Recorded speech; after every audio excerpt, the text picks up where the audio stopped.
Moi, je m'appelle Mireille. Ma famille est composée de Simon, qui est mon mari. Il y a Loïc, 12 ans, puis Maxence, 10 ans. Avant de tomber enceinte de Loïc, j'ai fait une fausse couche. Mais après ça, je suis retombée enceinte 3 mois plus tard.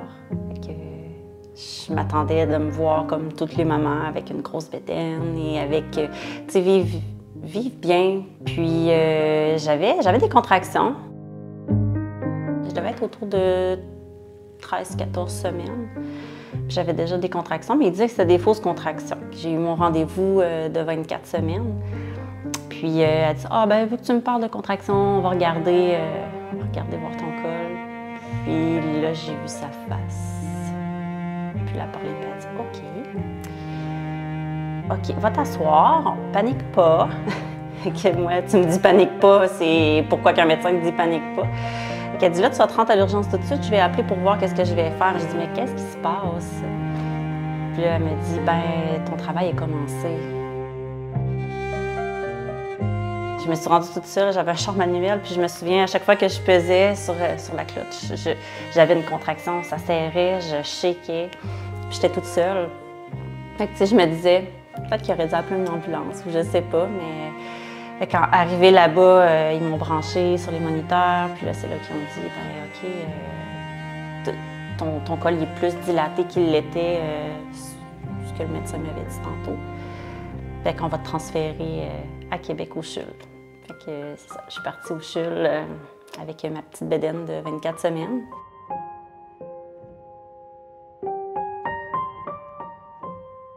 Ce qu'ils font habituellement, c'est qu'à 24 semaines, ou même avant terme, là, ils injectent un produit pour maturer les poumons, pour faire maturer les poumons du bébé. Puis, ils m'ont aussi injecté quelque chose pour essayer de ralentir les contractions jusqu'à ce que je sois alitée. Là, j'avais pas le droit d'aller aux toilettes, j'avais pas le droit de rien faire. Fait que c'était, tu restes assis là, puis tu nous appelles quand tu as le goût d'aller aux toilettes, on va t'amener une petite bassine. Mon conjoint était avec moi, puis là, ils nous ont dit, ben, on va vous montrer qu'est-ce que c'est qu'un bébé de 24 semaines. Fait qu'ils m'ont apporté en chaise roulante. C'était ma sortie. Après 4 jours à ne pas pouvoir me lever, j'étais contente. Mais c'est pas vraiment ce que j'avais le goût de voir finalement. Fait qu'ils nous ont amené voir un 24 semaines. Je pleurais, fait que je vois flou. Ce que j'ai comme dans mes souvenirs, c'est plein de fils, un tout petit bébé branché, mais flou parce que j'avais les yeux pleins de larmes. C'est pas traumatisant, je peux pas dire ça, mais il y a une émotion qui monte puis tu veux pas accoucher à ce moment-là. Ce qu'il nous disait, c'était 1 jour de plus dans le ventre de la mère et 3 jours de moins dans l'incubateur, quelque chose comme ça. Je suis restée 14 jours alitée, je crois. Et là, je disais au médecin, j'ai vraiment mal au ventre, je comprends pas. Je suis comme, non, mais c'est bizarre, ça me fait vraiment mal. Mais encore là, je sais pas c'est quoi des grosses contractions qui vont faire accoucher. Puis là, il y avait une stagiaire qui a dit, ben regarde, on va regarder ton col, voir si ça a travaillé. Et là, j'y vois la main sortir et être pleine de sang. Puis là, je fais comme, bon, qu'est-ce qui se passe encore? Et là, j'y vois la même face que le médecin qui m'avait dit, ne panique pas. plein de monde est arrivé, ils ont ramassé la civière, ils sont juste partis avec moi, puis ils m'ont fait le médecin a regardé, voir, puis il a dit « Ah, ben je sens ses pieds, fait que faut vraiment faire une césarienne d'urgence. » Ils ont sorti le bébé, puis là, ce qu'ils ont dit, ça m'a fait rire, là, puis je me souviens que je l'ai ri, mais ils ont dit « Oh, il a fait pipi! » C'est comme, bon, OK, puis ils trouvent ça drôle, eux autres, mais tu sais, on va dire qu'on va le prendre parce que c'est drôle, mais c'est ça. Après, ils l'ont emballé dans un petit sac, avec la tête décachée, pour pas qu'il perde sa chaleur.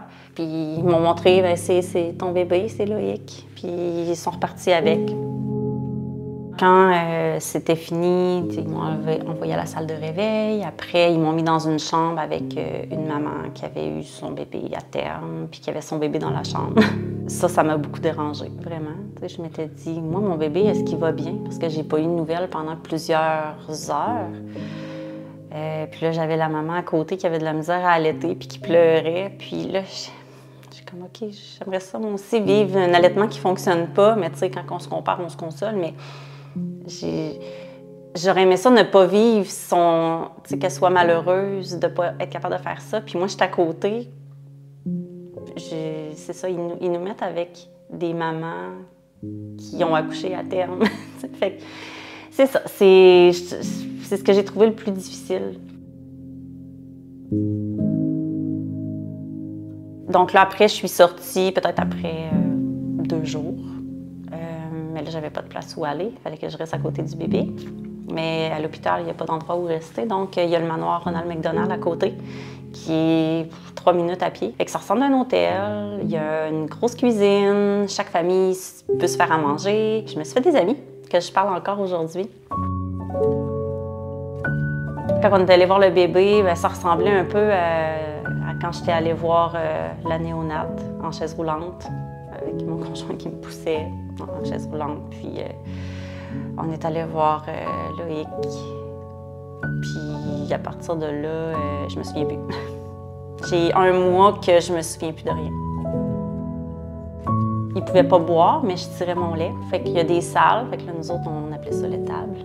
Qu'on allait à l'étable, puis on allait tirer notre lait avec des tire-laits assez puissants. Puis c'était par gavage. On est resté à l'hôpital 102 jours. Il était sur une espèce de planche qui vibrait pour garder ses alvéoles de poumons ouverts. Puis il était intubé. Fait que ça arrivait souvent qu'il faisait des brachycardies. Fait que son cœur, il ralentissait. Puis là, quand ça arrivait trop souvent, c'est qu'il faisait une infection, quelque chose comme ça. Puis ça, il en a fait 2, je crois. Puis là, quand on est en visite, puis qu'il fait une infection, puis qu'il désature comme ça, puis que son cœur descend, il nous tasse. Ça, c'est difficile. Fait qu'on a manqué perdre Loïc 3 fois. Fait qu'un coup qui est stabilisé, ils viennent nous chercher. La dernière fois, ils nous ont oubliés. Fait qu'il était rendu 1h du matin, on était dans la petite salle à côté, puis on attendait avec impatience, puis c'était très long. C'était comme, est-tu décédé? Est-ce qu'il va bien? Est-ce qu'il est stabilisé? Est-ce qu'ils ont de la misère? Qu'est-ce qu'ils ont fait avec? Puis finalement, on s'est rendu compte qu'ils nous avaient oubliés. OK. C'est correct, ils nous ont juste oubliés. Quand Loïc est né, ils ont vu que un petit canal artériel qui se fermait pas, c'est fréquent là, chez les prématurés. Fait que c'est comme un petit canal qui va au cœur, puis qui n'est pas nécessaire nécessairement. Fait que, ils ont décidé de l'opérer parce qu'ils ne peuvent pas l'opérer quand il est trop petit. Donc là, je me dis, ouais, c'est vraiment une opération au cœur qu'il va subir. Puis il est tout petit, il a de la misère à respirer.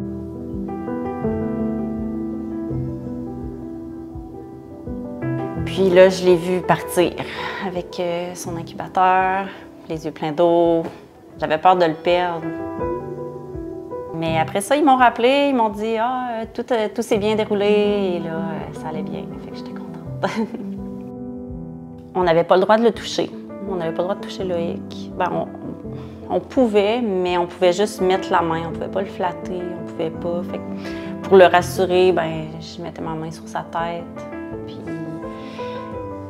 j'essayais de le toucher le plus possible, mais en même temps, eux autres craignaient les infections. Fait qu'il fallait se désinfecter les mains jusqu'au coude, porter des masques. Après, ils mettent un genre de CPAP, là, comme ceux qui font de l'apnée du sommeil. Ça, c'est facile à déplacer. Donc, c'est là qu'on a pu le prendre pour la première fois après 1 mois et demi. Aussitôt que les parents pouvaient prendre le bébé, ils nous le donnaient. Puis là, on faisait du pot à pot avec lui. Je pouvais passer des heures là, avec lui. On le faisait boire peut-être 5 millilitres. Puis après ça, le reste, il l'avait en gavage. Fait que j'ai pu y donner pour la première fois. Fait que j'étais la première à lui donner son boire. On essayait de s'accrocher à tous les petits moments qu'on pouvait passer avec lui. Quand ils nous ont dit que c'était le temps de sortir, on était vraiment contents. Fait que là, ils nous transféraient en avion. Fait que les infirmières de Baie-Comeau avaient jamais nécessairement vu le gavage, comment ça fonctionnait, puis comment installer ça. Fait qu'ils nous avaient donné une petite formation avant de partir, comment faire pour ça. Après ça, on a ramené un capteur pour son pied parce qu'on avait encore de l'oxygène à la maison. Fait que jusqu'à 5 mois, il y a eu de l'oxygène. Fait que moi, je m'étais dit, même si mon enfant a de l'oxygène, ça me dérange pas de le trimballer partout puis de l'apporter faire des activités. Donc, c'est ce qu'on faisait. On allait chez des amis avec la bonbonne d'oxygène, puis on disait, on a 2 heures, parce qu'une bonbonne, ça dure 2 heures. Je la portais en traîneau, fait que j'avais ma petite bonbonne sur l'épaule, puis je le traînais avec son petit oxygène, puis ça lui faisait prendre l'air. De sa naissance jusqu'à l'âge de ses 5 ans, Loïc était toujours... je pense qu'on avait un abonnement à l'hôpital. On était toujours rendu à l'urgence. Puis c'était pneumonie, bronchite, VRS. Mais là, maintenant, tout le monde est malade dans la maison, sauf Loïc. Nous, ce qu'on nous a dit, c'est que ça se pouvait qu'ils soient handicapés. En sortant, on a eu des rencontres avec l'ergothérapeute, avec le physiothérapeute. C'était aux 2 semaines. Il y avait du retard, beaucoup. Puis là, on se disait, c'est pas vrai qu'il va avoir ce retard-là, parce qu'il compare à un enfant qui est né à terme. Donc, on essayait de pratiquer l'appréhension, la petite pince. On a travaillé vraiment fort là, pour qu'il soit capable de faire ce qu'il fallait. Je pense qu'on a eu ces suivis-là jusqu'à ses 5 ans à peu près. Aujourd'hui, il y a un trouble développemental de la coordination, fait que c'est ce qu'il appelait la dyspraxie avant. Mais c'est tout. Ça ne nuit pas tant que ça parce que maintenant, il fait du patin de vitesse, il a trouvé son sport, puis il performe quand même bien là-dedans. Moi, je suis née prématurée à 26 semaines. J'ai eu une enfance normale, puis je fais du sport. Je fais du patinage de vitesse.